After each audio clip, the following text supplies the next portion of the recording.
Welcome to Missions Life, where we share resources and encouragement for current missionaries, future missionaries, and those praying for missionaries. Missions can be hard, and we want to help you face the challenges of life, leadership, and ministry. We want your life to bear fruit for the gospel wherever you are. I'm Kyle Ferran, here with my co-host and wife, Heather. Well, today on the podcast, we have with us Brian and Dianna Nester. Brian and Dianna have been involved in missions for over 4 decades. Dianna is an MK from Jamaica, and when in youth ministry, Brian led his first short-term missions trip. As missionaries from 1988 to 1994, they homeschooled and sent their children to Hungarian schools. And since 1994, Brian has served as the director of the Global Outreach Office at Cedarville University. Brian and Dianna are the staff advisors for the Cedarville MK organization, Mukapa. And today we're going to be talking about helping your MK prepare for college and life. And it's just a real joy to have you guys on with us today. So thank you, Brian and Dianna, for being on with us. Oh, thank you for inviting us. Look forward to it. Yeah, I've been really looking forward to this one. I mean, we've known each other for a long time. You know, I transferred into Cedarville in 99, 98, something like that. And, you know, I don't know if I've told you guys, I probably have, but the first Cedarville Missions Conference was, for me, very solidifying in my calling to go into ministry. And I remember loving every part of that missions conference. You know, I had come to Cedarville to get my nursing degree and that cross-cultural emphasis because I wanted to go into missions, but it was really hearing the speakers and seeing all the missionaries come through at that missions conference. And then at the very end, having that, you know, call from the pulpit, like who is willing to give their lives, and, you know, heading down that aisle and being like, nope, that's absolutely what I felt God had placed in my heart. And then anytime I could walk by your office and, you know, say hi. I mean, you probably don't remember any of this, but it was like from that moment, I felt like a part of the Global Outreach Office, you know, like I want to get to know these people. And it's just been a special place in my heart, and the impact that you guys had, even from a distance, you know. So I appreciate that in my life personally. Wow, that's fantastic. Yeah, we've been blessed. I mean, even just meeting my staff this morning, it's just, you know, to do what I do. I mean, somebody's talking about what someone wants to do in retirement. I'm already doing what I would want to do in my retirement, because it is a joy. And that's so great to hear. And do you remember who was a keynote speaker in 99? I do not. I don't remember anything else except heading down that aisle at the end of the missions conference. Wow, that's fantastic. And you guys have been a real blessing for our 2 older girls at Cedarville. When they came to Cedarville, they really have felt the community there that you guys have really worked to help build with the Mukapa group, and that really was a game changer for them coming back to the States to have that family that they had, and a help for us as parents, missionaries overseas, to know that, hey, you know, your kids got COVID, and well, the Mukapa group is looking out for them, and they're having trouble with something else. Hey, the Mukapa family there is there for them, and so it was neat to have that family. So we really appreciate that, all that you've put into that. So well, it's interesting knowing your family a little bit. It was your second daughter that was sold in Cedarville, and it took a little while to convince your older daughter to transfer to Cedarville. And that was just a very unique dynamic. And it's been fun to watch them develop and mature and be leaders on our campus with our MKs. That's been really fun to watch too. Yeah, well, they've loved their time there. Well, before we dive into the questions, wonder if you could share a bit about your journey to missions and ministry, and maybe how you ended up at Cedarville. Yeah. You know, as we said in the little bio, before coming to Cedarville, I was a youth pastor in upstate New York at a small church, and our first short-term mission trip, which was unheard of in the late 70s, early 80s, was to Portugal. And my wife, being an MK, as we mentioned also, she was not approved to go just because of the budget and different things with our church status at that point. So I went with 9 teenagers on my first short-term mission trip, and I already had a heart for missions. Grew up in a very prayer-filled home for missionaries, and we would host missionaries in our home as a kid. And then marrying an MK, there was always an affinity and a willingness. But that short-term missions experience in 1984 was very meaningful to me. And what's exciting is and then us. So 3 of the teenagers became full-time missionaries, and I believe all 3 of them still are on the field. Some one in Africa and one in South America, or actually a couple in South America. So that was very meaningful. And then it was shortly after that. Well, the next year, our whole family went to Australia to visit Diana's parents, who actually were in Australia at the time. So that was in 1985. We took our 2 kids and the 2 of us. So short-term missions became part of our experience and the track that led us eventually to go overseas full-time from 88 to 94. Then we did serve in Hungary and had a great experience there. Our connection with Cedarville actually began, well, as a youth pastor, we brought students to Cedarville as a college tour, that kind of thing. But hosting Cedarville teams in the early 90s in Budapest really became the beginning of the connection with Cedarville. And we hosted them, cared for them, provided transportation, provided housing. So we did a lot of logistics for the survey trip that took place in 1990, I think it was, 90 or 91. And apparently that began an interest on their part in us eventually coming to Cedarville, which we didn't know anything about at the time. So that began our connection with Cedarville. And then the second connection with Cedarville was Mrs. Dixon, who would have been Dr. Dixon's wife. So the president's wife brought a team in 1991 to Cedarville, or to Hungary.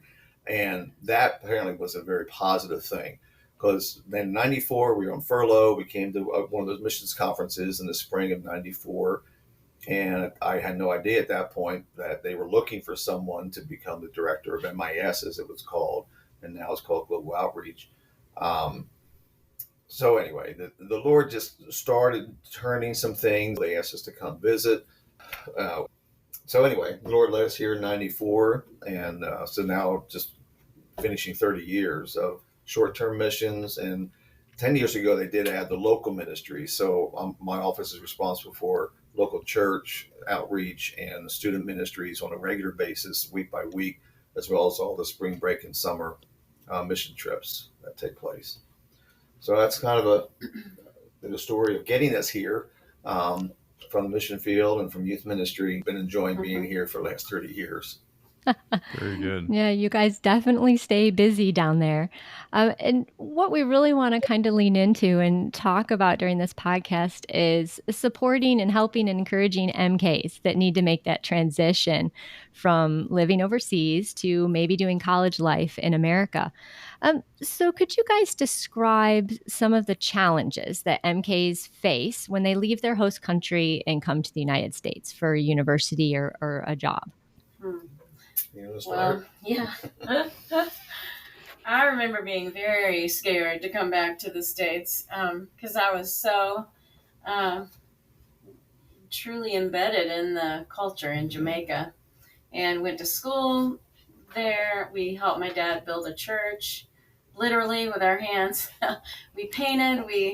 The boys laid the blocks, and helped my dad do all my dad would mix the cement. I mean, we did it all. And we had workers in the church that helped with that. But we went to high school there. I came back to the States for my senior year of high school.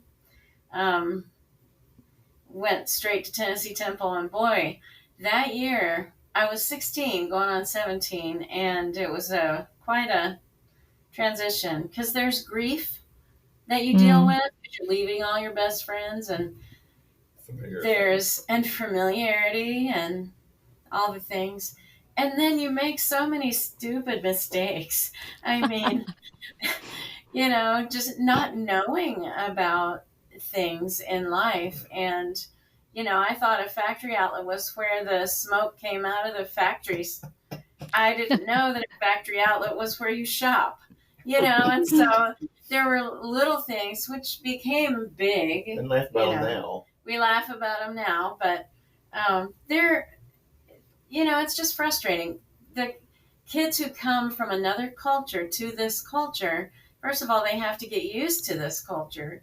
And in the middle of that, in that 2-week or a month period of time, or 3 months, however long it is, they're grieving and they're trying to get used to and acclimate to this new culture. Sometimes it's a new time zone, and it's just hard.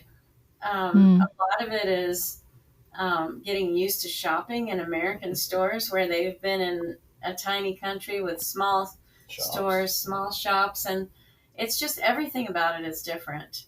But I think one of the things that they really struggle with is how to deal with that frustration when they get here and they realize how different it is and how difficult it's going to be. And instead of fighting against the culture, to learn to accept the new things. It's just very hard because sometimes kids will shut down because they're angry, they're frustrated, they're sad, and they don't understand how to transition well. I know that we really partnered with Donna Messenger with Barnabas Ministries for the transition seminars, and they were phenomenal to help the kids work through that grief and move forward. Yeah. Do you have anything to add to that about? No, I mean, just no. We'll probably talk a little bit more about maybe some hints what they can do. But there are challenges. But one of the things we try and say, I think Donna has said at that transition seminar, and our staff, when the students are offered to come at least to our school a few days early and have a orientation to Cedarville, and some of that does include an orientation to America. But to like Diana said, to grieve, but not live in that grief, not live in what I've lost, what I've given up, but accept it, deal with it, and then try and move on and begin that growing process. And one of the things that's our students are reminded of, yes, this is different for you. You might have come 4,000 miles, but everybody's going to something new. I mean, even if they live in Columbus, Ohio, they're coming to Cedarville. So they're leaving their home, they're leaving familiarity, and they are leaving and starting something new. So even though it's unique to our MKs in the distance and maybe the dynamic of the cultural difference, we have 1,000 freshmen coming here. I mean, it's a bigger school, state school, or a Liberty, there may be thousands of freshmen, but you are going through something that's typical for all freshmen going to college and leaving home. It's a new stage of life. So we want them to understand, yes, it's unique in some ways, but it's also typical of this, whatever you are, 17 to 19 years old. Yeah, that has to be comforting in some ways. Hopefully comforting and not, we want to not acknowledge the challenge of it all, but don't live in that regret or that grief. Is that I try and say, admit it, deal with it, but don't live there. Don't stay in that state of grieving and feeling sorry. And one of the things that Donna always does is to help them rejoice in celebrate. Celebrate their experiences. Yeah. Yeah. I think sometimes they use the word like identity, and I think that's really helpful. But sometimes it can be a good thing, to your identity is that you are an MK, but sometimes that can get taken too far to be opposed to everything else in the United States. And so that there's that balance there of being able just to embrace the new, just like you do when you move to another country, you embrace the new. Yes. And I know I watched that some MKs that would come back that were my friends from before, where they struggle with that, making that jump. And so it was kind of like they had to be different, and they held on to that identity. And there's nothing wrong with being different, but there's a good balance there of being able to embrace the new as well. That's really good. There's some good things for people to be aware of, and just to even just maybe acknowledging the propensity of MKs to do that, Yeah. So when MKs arrive, after spending a long time overseas, um, what are some advantages or skills that they do come with? Mm, yeah, there's we feel there's a lot. For one, Yeah. I mean, what you just said, what some would say, well, don't always wear your African garb or whatever your Asian outfits. Um, but one of the I think we see in our Mukapa group here at Cedarville, they are accepting. We sometimes have young people join our Mukapa group who just feel welcomed because this group is broad, they are diverse, they've had many diverse experiences, and sometimes some students who just can't find their niche are welcomed into this group that may not be welcomed with well, I hate to say typical American group, but sometimes we feel that's what they are. And that's what we try and celebrate. I mean, that's probably a good word to capture. Celebrate what they've experienced. Some of the, I tell students, what's the word I use? Maybe I say it later on. Be humbly proud of what you have experienced. In other words, you've seen the Amazon, you've seen the Alps, you've seen Paris. You didn't just drop in there. There's so much that they've brought they can bring to the table because they've been out of Ohio, they've been out of the United States, they've been many places other students may only see in the movies or in magazines or other media. So I like the word celebrate. Celebrate what you do bring. And like you said, to try and balance, not to be negative towards America.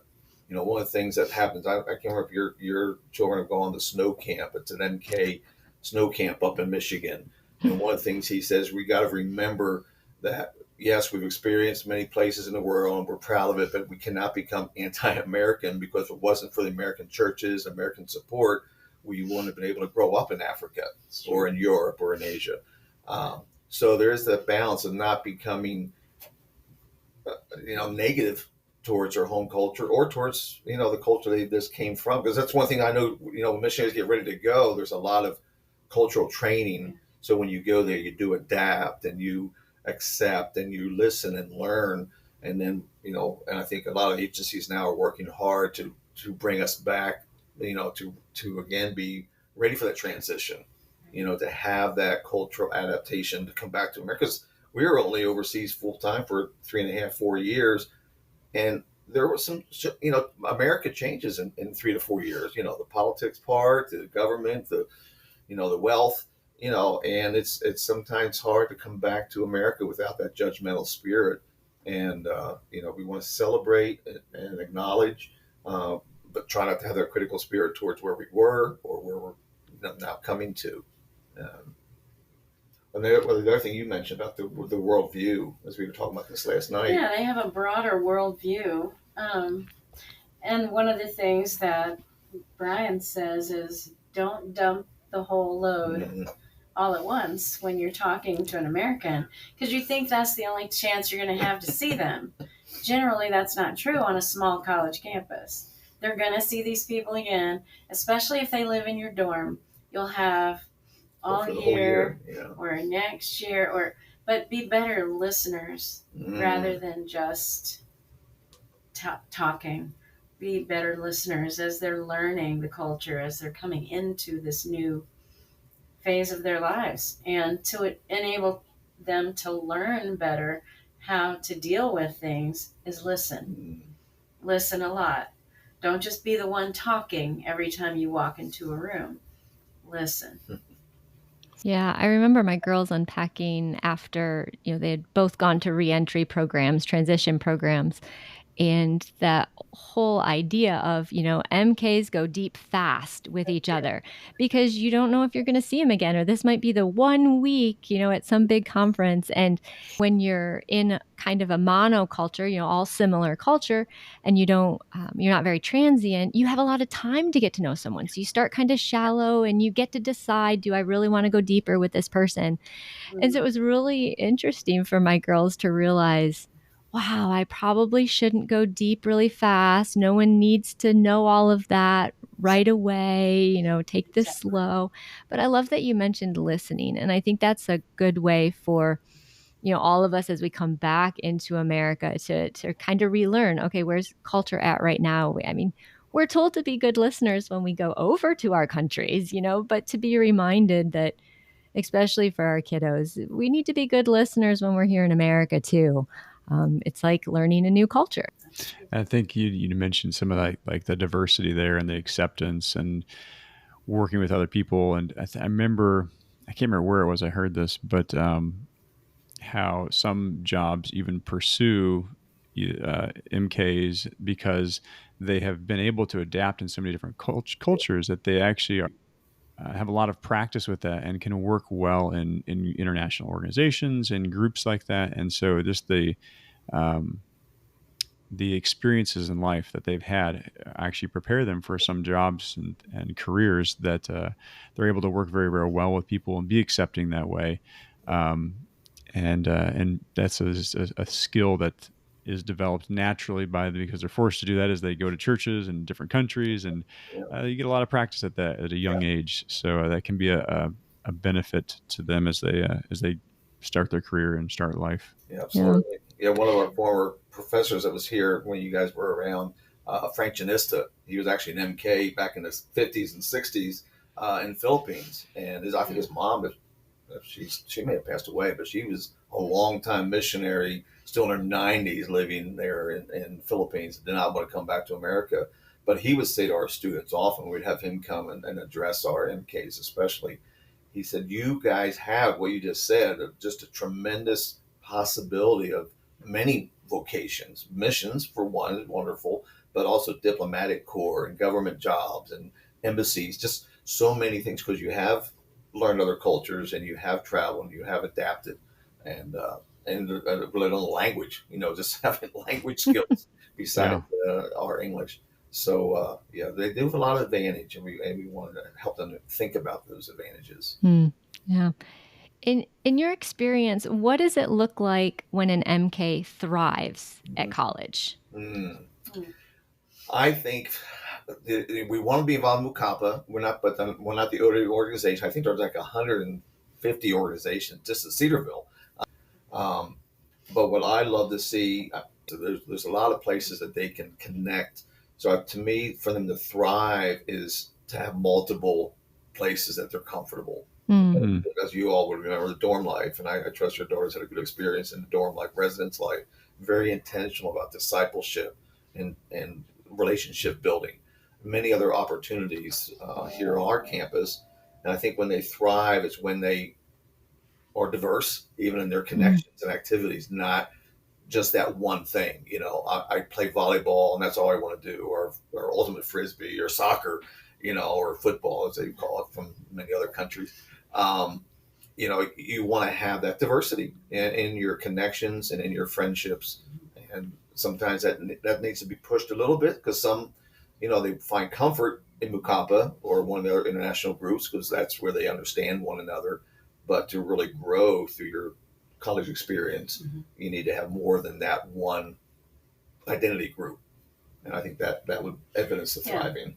Most of the really involved kids are the ones that are the most impactful in their group. They are on part of the SGA. They're part of the kids. Well, there's chaplains and there's class officers. There's a lot of different leadership groups. A lot of different. There's a lot of discipleship council leaders. Yes. Yeah, that's what you're thinking of as well. Discipleship council. Yeah, we've had some of our MKs, international students, have been the student government SGA president. Which is really exciting. Next year's president is an international student, which is really exciting. A few years ago, one of the young ladies from India was actually SGA president. So they can definitely thrive. Well, he came in to the college as an international student, introducing himself to others and saying, "So where are you from?" Yeah, very well. Tell me what's important in your life, and he was asking questions rather than coming and saying, "Well, this is where I'm from and this is who I am," and then go quiet. Yeah. He would always ask, initiate conversations. Always seemed to have a smile on his face. He's just a real go-getter kind of a student. And some don't have that personality, but can still thrive just by being intentional about their connections. And the one thing, like when you guys were around, Dr. Dixon used to say, never let another student sit alone in the cafeteria. Now, some want to. They put their headset in, they have their tablet in front of them. They want to be left alone. But, at least offer. I think that's something our international and our MKs can do well, because they're used to, but whether their parents put them on a platform or not, they may not have liked that experience, but they did have that experience of meeting people and initiating conversations. Yeah, those are some good points there. So, that's anything else on thriving before we jump onto the maybe not thriving? I think reaching out, again, I know Cedar, I don't know many other colleges or our MKs will go to, but our faculty and staff are approachable. I appreciate what Heather said about, coming down the hallway here at our offices. Most of our doors are open. Even faculty, if they're not always available, their schedules, on the door where you can go talk to faculty. Of course, today with all the different the internet media connections, through the Canvas, all the way all their academics are put together. Faculty are approachable and they love to talk to our students. Our president, after chapel, every day in chapel, he sits down on the edge of the platform and students come down and talk to him. He's available. And I think students need to realize that they can, and we're not untouchable just because they've got a sign by their door of their label or their, credentials. I think that's important. They don't need to be fearful, of those that they should respect. You want to respect the president, but that doesn't mean you fear walking up and asking a question. Yeah. So building those relationships and expanding, sounds like, expanding their identity beyond just the Mukapa. So building those relationships and connections, learning how to do that in their peers, but also even in, professors and faculty and staff to be able to connect with, you're learning how to connect in a new country. And so it's going to take some time to do that, but that's sounds like that seems to be a common thread there. And just funny, we just had a debrief with one of our teams that came back from Asia, and one of the leaders actually is Asian, and actually a spouse of one of our professors. But it was interesting to hear one of the earlier conversations with a co-leader. Even that person that was a leader, actually a local person, does not work at Cedarville, but that person still struggles with American style casual, I guess, our casual approach, where in his country, when an elderly person with gray hair walks in, people stand out of respect, and here in America, we barely even acknowledge, oh, well, he's old or she's old, but, and just being able to adapt those kind of things. And then if you adapt it to Asia or wherever you might come from, don't be offended. I think that helps you thrive. Don't be shocked when Americans are American. Just like you shouldn't be shocked when Asians are Asian, when you arrive in their country. Mm-hmm. Well, and another thing I think MKs struggle with, because they feel so culture shocked when they come on a campus like this, don't hide in your dorm room. You've got to, when they say there's a get together out on the lawn, go to it. If there's, all the girls are going to get together for devotions, go to it. Don't just stay in your room and hide, because that is not how you reach out and make new friends. I think it's hard the first week. Feels awkward. Everything feels awkward the first week. Until you get to know other people. It's good when you do have a friend there, but when you don't, get to know your roommate. Ask them questions. Ask them, well, what's the purpose of this? Okay, I'm going to try to go and be there. And they're offering this for MKs. Try to go and see what it's about. So I know some MKs that were relatives of mine who didn't even come to the first meeting we had. They wouldn't come the whole first year. And after that, they didn't feel a part of it because they didn't try. So what are some of the hurdles to Hurdle. MKs getting out there? Because, I mean, you'd think they're thriving in their country. They're out there. They're, acclimating. They're, enjoying other cultures. And then to come back to a monoculture situation and kind of hide. What do you think some of those hurdles are? Well, for one, and I try to talk to our officers, don't be hurt if a certain MK does not want to identify, because my dad was an auto body repairman. When I went to college, I didn't join the auto body repairman's kids club. So, sometimes an MK feels like I'm an MK because that's what my parents do. I think those sometimes are more involved with the parents' ministry might adapt more easily, naturally, possibly. But it's a one organization that, we don't have a PK club. We don't have a preacher's kids club on campus. But so I think for some, this is my new identity. I am a student. I am not going to talk a whole lot about my past. Not that even they're ashamed of it, but they want to start a new identity. That may be one reason why they don't. That's true. But the fear, which isn't a bad thing. No, that's not a bad thing. That's true. It's just you can't forget that piece. Yeah. And they need to realize that MKs do have, they're coming from a different perspective, and they might find closer friends in that perspective that they're coming from. Oh yeah, I felt that way too the first time I tried to go and talk to some American kids. And we're all human. We are going to make mistakes. Get used to it. We're all human. Yeah. We need to step out of our comfort zone sometimes and ask people, what's your name and where are you from, and listen. We talked about that already, but listening to others helps you to know how to respond when they ask you questions. And if they ask where you're from, don't give them the long list of your whole life. Just say, well, I just came from Michigan. And they'll say, oh, who do you know in Michigan? That's a connector. Well, my grandparents live there, or whatever. Don't just dump the whole truck right there. Well, this is where I'm from, and this is why I feel this way, and this is what... No, just give the one simple answer, and then build that relationship. And you said this last night we were talking, watch their eyes. And Frank Dianna used to be great about this. People glaze over. We were just talking to our staff meeting this morning. One of the sons is very much into physics. He's a scientist, and he just speaks another language. And one way Frank Dianna used to say, when students hear about where you're from, you talk about your, all your huts, all your canoeing, all the rough things you experience as an MK, and they glaze over. Just remember, sometimes you guys that are into games, and I forget what game he talked about because I'm not a gamer, but you hear about all the trapdoors, all the secret formulas, all the answers, and those that are gamers love to hear about how to get to the next level, how to do this, how to win that particular game. And he said sometimes those of us that are not gamers, we will glaze over. And when people glaze over, you need to stop.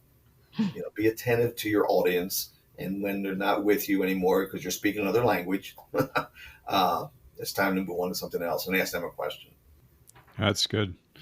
So you touched on a few of them there. Yeah, we have areas that kids struggle with as they at college and coming back.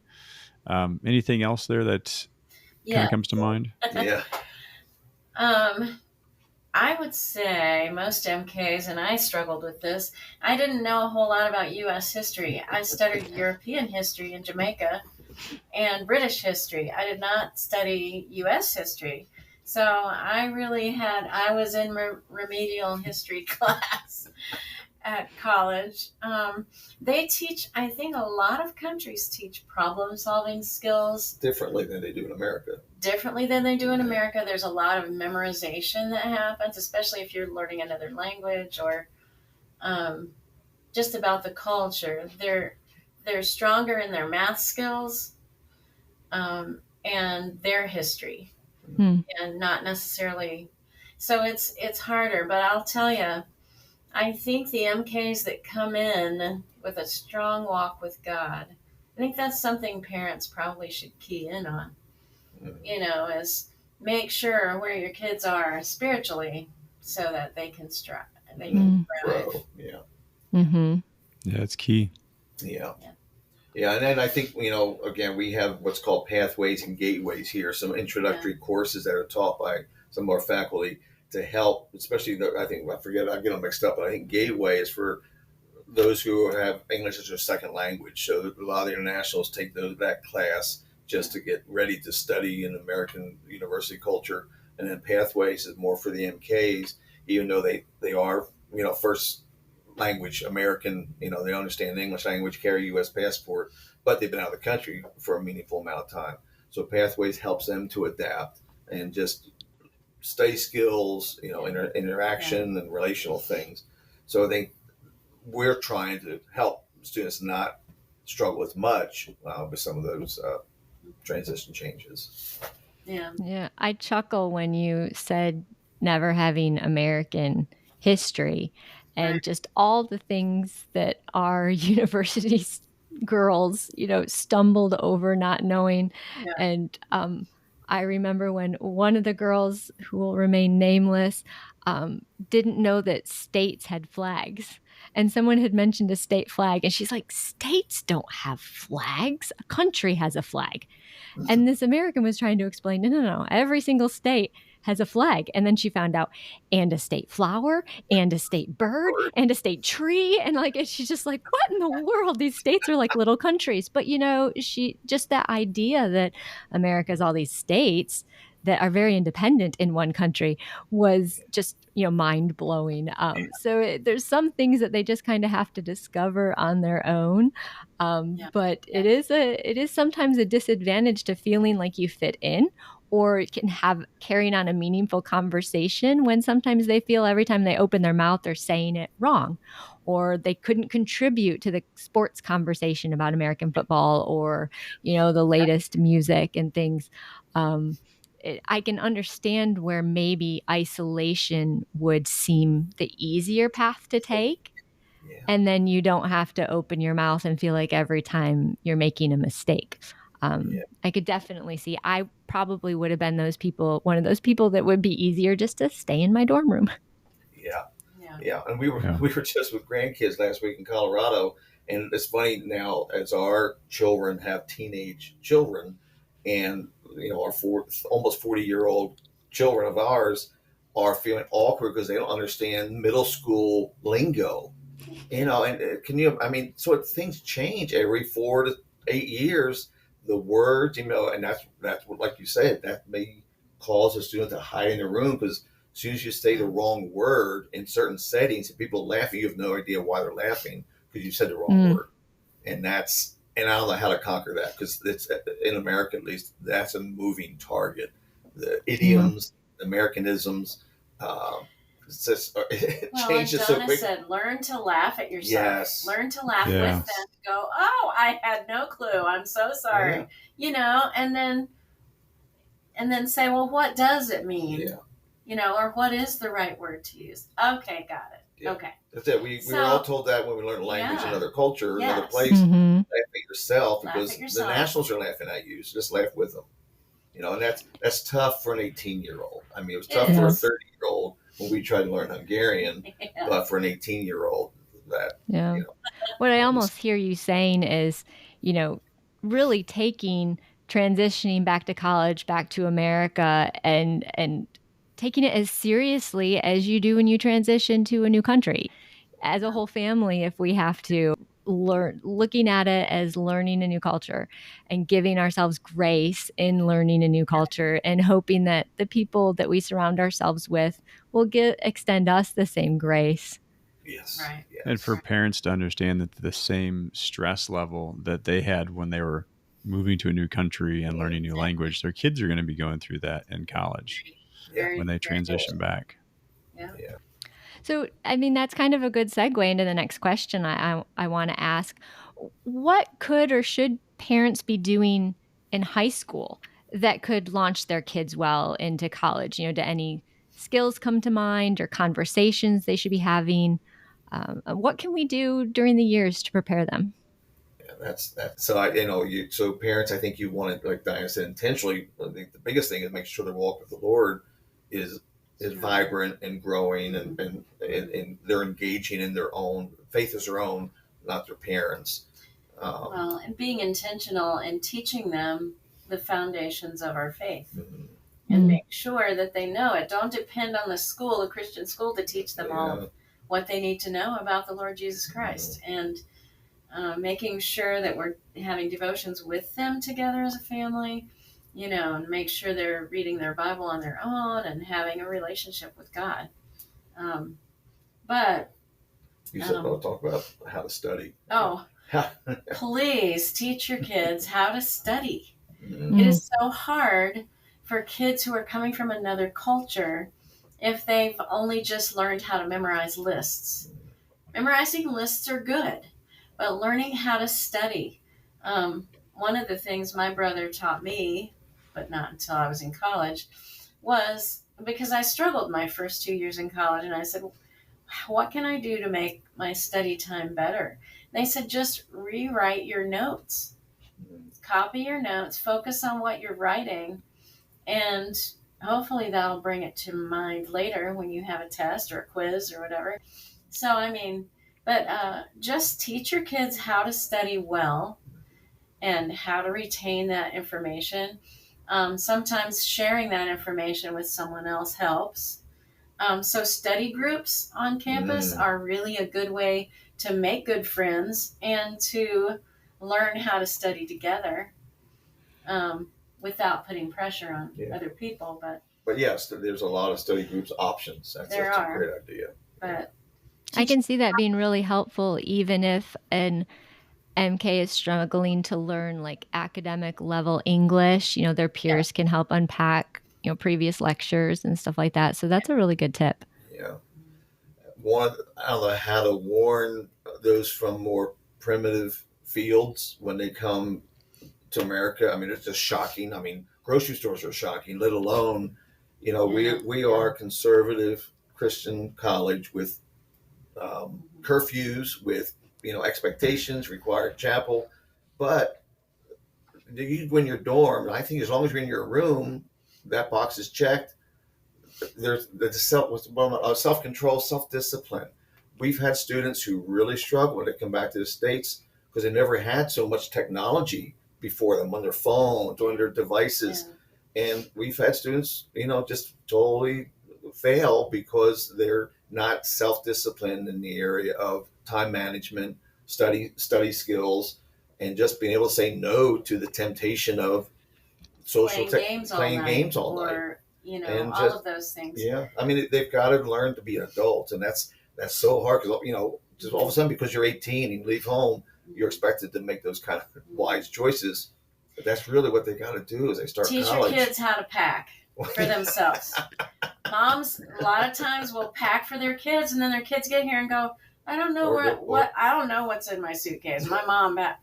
Okay, teach them how to pack their own suitcases. Yeah. Teach them how to take a shower every day. There are a lot of MKs that only shower once a week, and it's pretty bad. Certain cultures don't have the water. Some cultures, they didn't have the water, but if you're out sweating, playing soccer, and you don't just throw on new clothes and go to chapel. Get a shower. But the water's paid for. Yeah, I think personal hygiene is big. That's true. That's very practical. Make sure your hair is clean. Somebody needs to teach them to, personal hygiene, and to make sure that they are on time to things. MKs have a hard time being on time because in Jamaica, if you're 4 hours late to your wedding, that's culturally okay.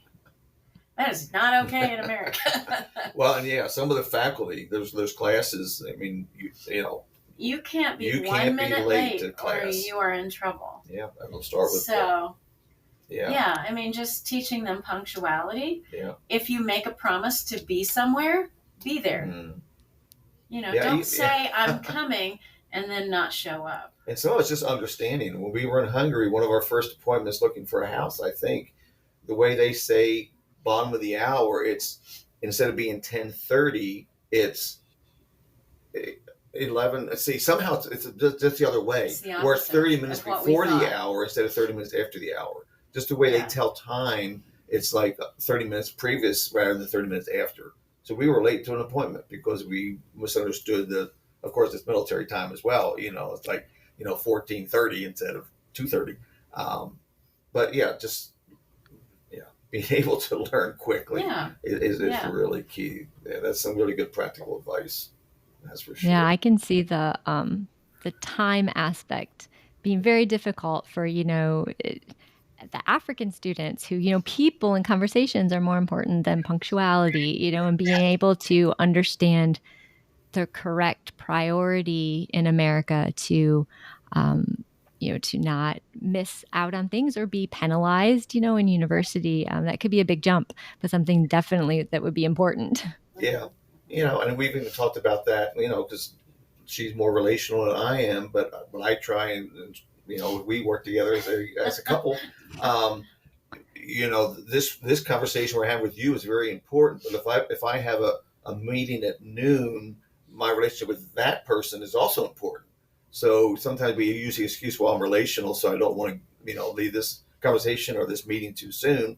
But in essence, I'm damaging another relationship, or in this case, a faculty member who gives me grades. So it's still relational in some ways, but there is definitely a difference in time expectation on a college campus compared to some cultures you're coming from. That's true. That's really good. As you were talking there, a couple of books came to mind that I know our girls read that were helpful. One was The 7 Habits of Highly Effective People, but for teens. There was a teen version of that that was helpful. And that covers, all the just life stuff of being on time and how to plan for that. I had that when I went to college. Sorry? I wish I'd had that book when I went to college. And then there was a couple books for just learning how to connect with people better. One was called 92 Ways to Talk to Anybody. And then just the old How to Win Friends and Influence People book. And I think a lot of those, you can even get them on YouTube and listen to them for free. So I'll put those in the names of those in the show notes there. But those are really helpful. Resources that our kids found helpful. And just that idea of, I think one thing that was when our kids were in middle school, just trying to think through, okay, what do we need to do to prepare our kids for college? And the one idea was like, I can't think through all the different things that they're going to need, but just intentionally thinking through, okay, or being intentional about whatever we're going through. In a few years, they're going to be going through the same thing. So just bring them along for the ride, like have the conversation with them. So, hey, you're buying a new car. Hey, let's bring your middle schooler into the discussion and talk through it with them. You're traveling. Hey, you know what? You're in middle school now. You can navigate for us this time. You're packing your suitcase. You can definitely pack your suitcase in middle school. So little things like that, where you're just letting them just doing life together in conversation and in action, just bringing them involved in that so that they have the opportunity to grow and develop and think through things and experience things. And so, it takes a bit longer, but if they can learn to do those things and have that confidence too, it's not just the skill, it's the confidence of being able to learn. And that was a really good process. Yeah, because so many of our kids won't get their driver's license. It's 18 in most countries. They won't have had a job. Their visas don't allow them to have a job or things. So there's so many things they can't experience, but ways that we decided, but we still need to talk through them. Okay, when we're doing our taxes, this is what it's going to look like when you get to college and have a job and the government's going to take money out for taxes, and those things that they couldn't actually do on their own, but we realized we need to at least talk through it as we're doing it. A funny conversation when in Portugal, it was a lot safer than where we had previously lived. And so the girls were able to stay by themselves sometimes when we traveled. And we had other missionaries that lived in our building, so I felt pretty confident with it. And one time, Abby and Emily and Natalie were going to be there by themselves for like 2 nights.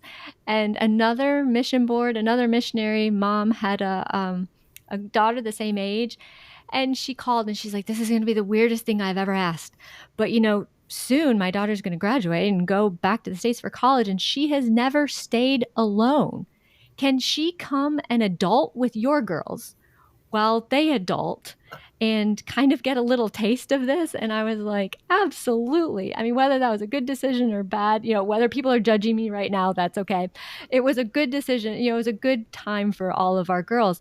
But, those things that I feel like we had to start thinking through way earlier so that they were ready, at 17, 18, just because we don't have those experiences available naturally, it just took so much more forethought to talk through those skills. And I mean, there were so many things we forgot. Emily had her first doctor's appointment in America, and she's calling me in Portugal, panicking. She's like, I'm trying to fill out this paperwork, and do I have a GP? I don't even know what a GP is, and just trying to, I didn't even think to talk through those things. And we kind of made a list now of these different things just so they have heard these words, GP and all that sort of stuff. But what was funny, here's a win for the Moo Copper group. There was an American friend that's like, I'll take you, I'll drive you, I'll go with you. And then there was a Moo Kappa friend that's like, ooh, this is going to be a great cross-cultural experience. I'll go too. So all three of them went off, to help Emily handle her first doctor's appointment. That's great. And that's, to me, that's just an example of where an organization, a student organization, and all of them are all, student-led. So as Moo Kappa, they help each other. When they have those kind of questions, if they're connected with an organization like Moo Kappa or another even affinity group, engineering or whatever their areas are, or just your dorm mates, being willing to ask. Even the local churches, they say, well, where's our list of churches?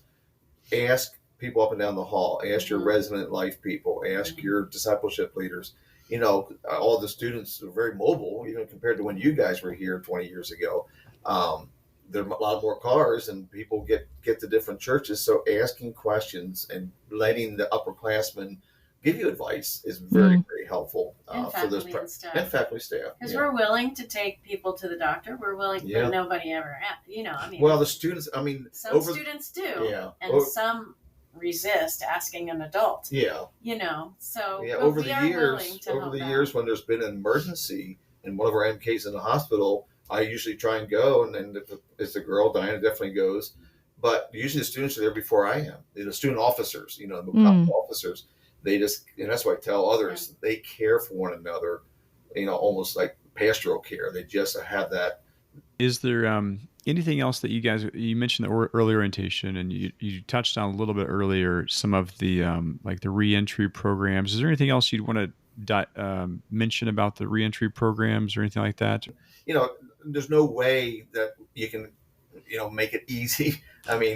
Starting a new school, starting a new culture, starting a new stage of life, you're always going to feel like it's information overload. So there's no way, but, we want to be sure we cover the important things. So it's just not overloading them in the front. So but the problem is with orientation, some parents will come and all they have is those 3 days, and then they're going back to wherever. Yeah. So it's really, you want to give enough information so you have all the medical, FERPA and HIPAA and all the alphabet soup here in America. You want to make that as clear as possible during that orientation. That's really, really been helpful. And that way, your last question here about some of the things that parents can do, and this is sometimes even tougher for international parents, but also tough for some missionary families. And I talked to someone this morning whose family members coming. They're going to be here for the orientation, but they're leaving that Friday before the official welcome for the president and all the big events for the 1,000 other freshmen. The big hoopla. But they have to leave to go back to the field, and that's really, really tough. Mm-hmm. But truthfully, parents need, in our opinion, parents need to do that. It's time. Drop them off, do the orientation, do the hugs, do the tears, but say goodbye. And let us, trust us with the kids. Give them all the tools they need to survive. Say your goodbyes, have your final dinner, and do all the special things, and then leave them in God's hands. Yeah. And this is the time to let go and let God take over. It's a hard step, but you're so right. Yes. And I think when when we said goodbye and got back on the airplane, we saw the body of Christ show up in a completely different way than when we had our kids with us. And yeah, I get a little emotional over this, but it's definitely a time when those prayer partners, those churches that, hold the ropes while you're overseas can step in a gap for MKs and for parents. And we've seen that happen. I've felt that happen. And, I want to encourage parents that the better relationships you can build, with your churches that support you and help your kids enjoy some aspect of, building relationships within some of those supporting churches. It really is a time when you get to see the body of Christ shine. They're the ones that are still right there, in country, and can meet needs. And they do, if we're willing to be vulnerable with what our kids need. And if our kids are willing to be vulnerable enough to say, I need some help, or, I'm feeling lonely, or can people pray for me?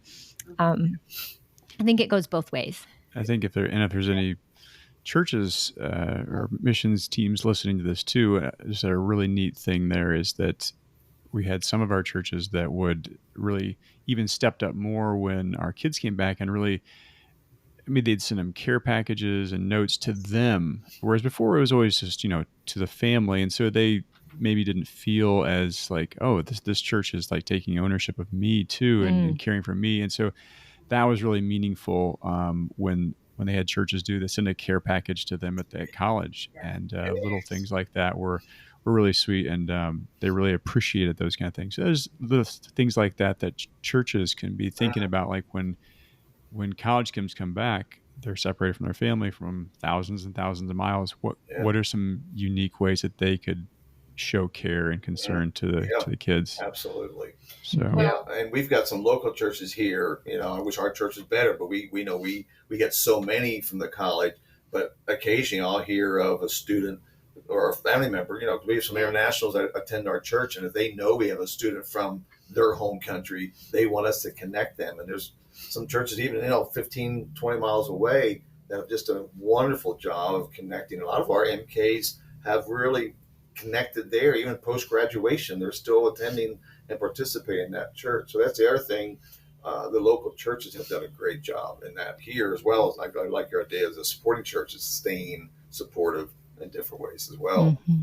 One thing I want to remind parents that there are families that are from Ohio that homeschooled their kids all through school, and their kids come to Cedarville with the same shocked look on their face, with the same fears, with the same insecurities that the MKs come with, but the MKs don't realize it. They think everybody that's coming from America is all cool about this, and no, their mom and dad are crying too, and they live a couple 100 miles away or whatever, and they're not going to get to see their parents till Christmas or Easter or whatever the choice was, and they don't have the money to just go home every weekend. And so, everybody that comes to a college campus is leaving home for the first time and may not ever go back to that same home or house that their parents are in at the moment. So they do need to realize that they're not the only ones on campus who have had to leave their family and friends behind. That it happens to every student who comes to college at that stage in their life. And so they need to be reminded of that. Tell your children, you're all going to be on your own for the first time. So help your roommates, help your dorm mates, go together to meals until you get to know more people that might be in your, group eventually. But be friendly to your dorm mates and help them out if there's someone that seems awkward. That when I was in depression or I was having an issue, if I helped others, it helped me. Yeah, that's a really good reminder. Well, I've really enjoyed these more serious questions, but as we come to the end, we want to ask a few fun questions. And helpful questions for the people that are listening. So, is there something that you've read recently or listened to that has been encouragement to you or just been fun? Mm. Well, challenging. I mean, of course, I like to read, but of course, whenever you read, yes, I love Paul David Tripp devotionally. We like to read him, of course, and Chuck Swindoll is what we're Alistair Begg is what we're reading in the evenings together. So we do that. But one that's really been challenging is David Platt. I just had a brain freeze. David Platt's book, but Something Has to Change. I think it was about 5 years ago that it came out, when he was doing probably a daily diary when I think he was in Nepal, and just tremendous. Have you read that one? David Platt. Something Has to Change. No, I haven't read that one. Something needs to change. It's really challenging, very convicting, and an urgent call to make your life count. What it's. So basically, while he did his mission trip to Nepal, I think it was, just very challenging. And then another one, again, not an easy read because it's very convicting, is Kevin DeYoung's book, Whole in Our Holiness, which is I've heard that recommended a whole lot. So I'm working through that. But as far as another challenging one was even Father's Day. We were over in Pennsylvania visiting my brother and my mom, and we went to church with my brother and his wife. And the speaker it was not the typical Father's Day message, but he talked about living like Jesus, but he went almost like a survey of the Bible about different role models. Not perfect, David wasn't perfect, but yet he taught us how to worship.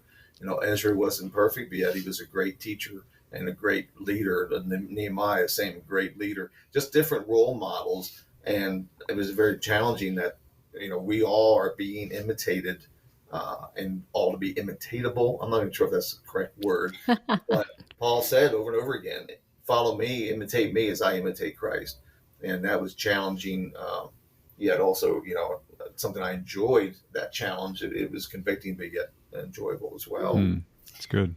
Well, the books, one of the devotionals that I've been reading, is called Captivating, and it's so funny because we always talk about that for teenage girls. Here I am, 68 years old, and I reread that, and I'm just enjoying it tremendously. It's been a real encouragement to me.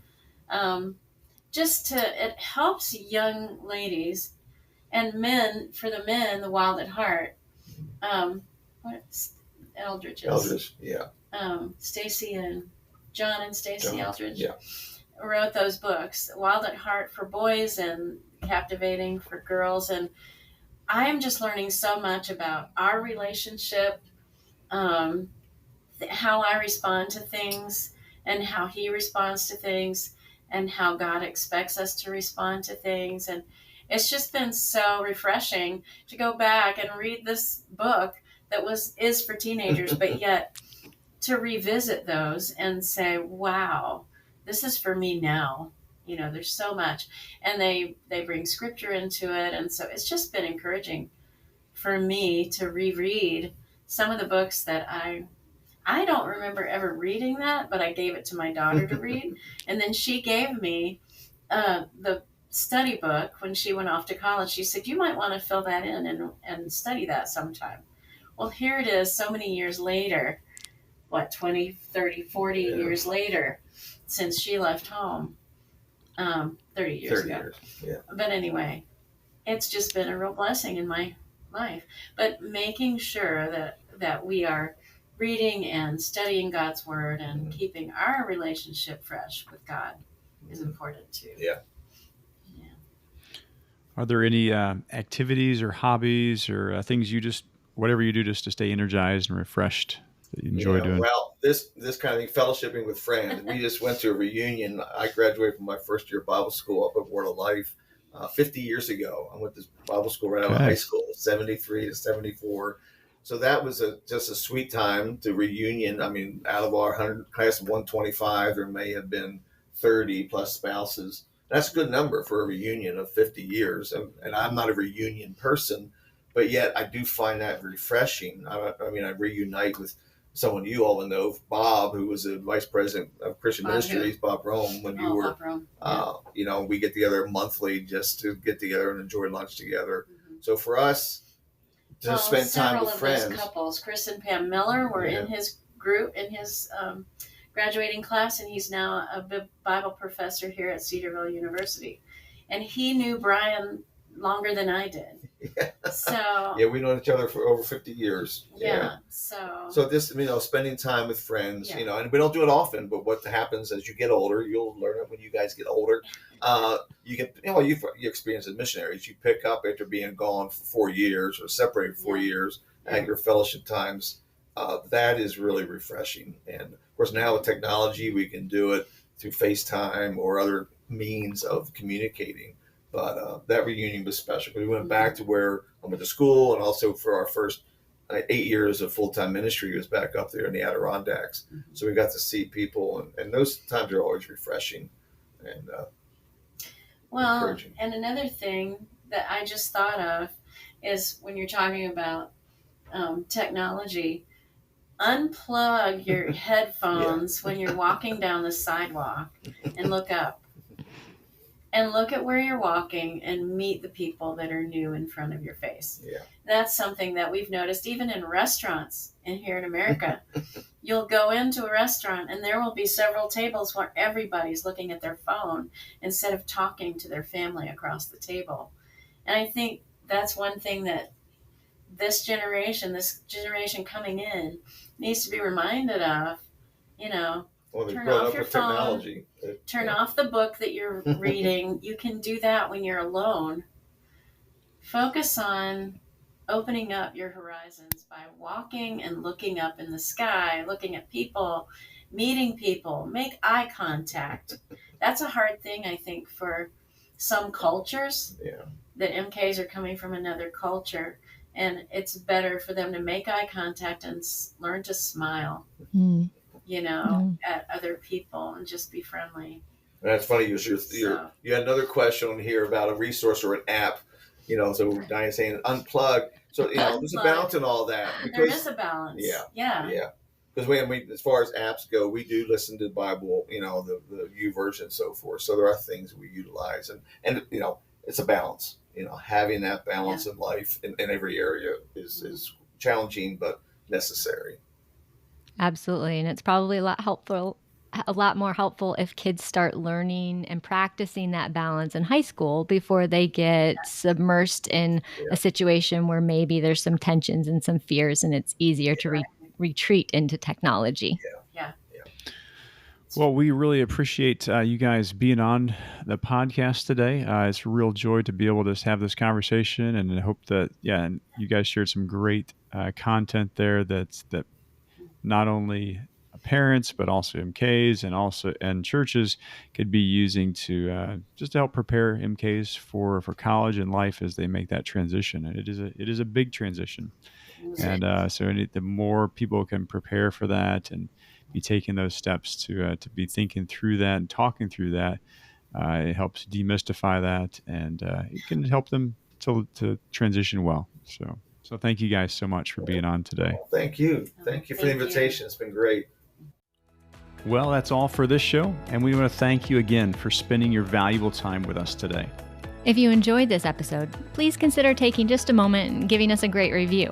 Your review will help people find the podcast and allow these resources to encourage more people. If you took something valuable away from this episode, please share it with someone who would enjoy it. If you'd like to find the show notes, blog posts, and free resources for ministry and leadership, as well as some information on my book, Overflowing, visit kylefarran.com. That's KYLEFARRAN.com. Hope to see you soon on a future podcast.